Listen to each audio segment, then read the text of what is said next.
Hey, all right, so just wanted to make a quick video about a Fender eliminator kit on a 2013 VRod NightRod special. So I do have a VRod 2010, which is not a NightRod.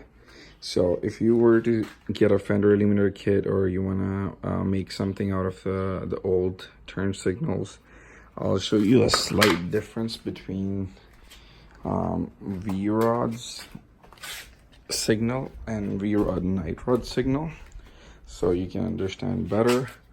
As you can see, the VRod signals are more straight than, as you can see, the VRod NightRods. So if you can see what I'm talking about here, so the VRod ones are much easier to put on. You can do whichever way you want, pretty much, is because they're gonna look straight. But the problem with the VRod NightRod ones are, I couldn't really get my head around to it, that how am I gonna put this on the frame so it stays straight. So after doing lots of thinking, what I ended up doing, and I'm like, you know what, screw this, I'm just gonna go with the aftermarket ones. But guess what, after 1 or 2 washes, these ones gonna start corroding. As you can see, it's already corroded inside and it would stop working. So that made me think, and once I put my head wrapped around it, I came up with an idea, which I wanted to share with you guys, so you guys can do pretty much the same idea and can do this upgrade for free.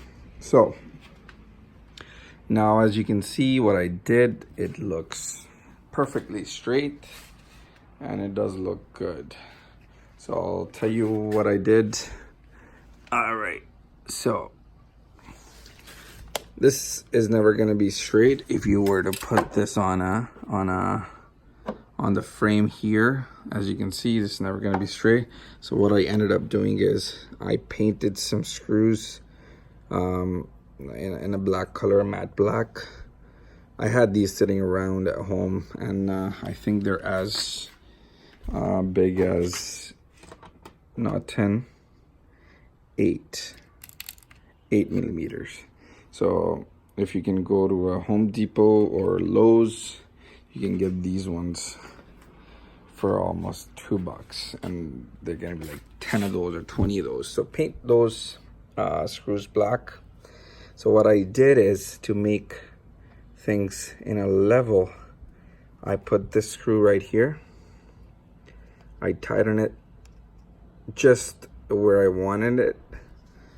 I went ahead, put this into the screw, into the frame, and you can see, just tighten it, and this will become straight, whichever way you want it.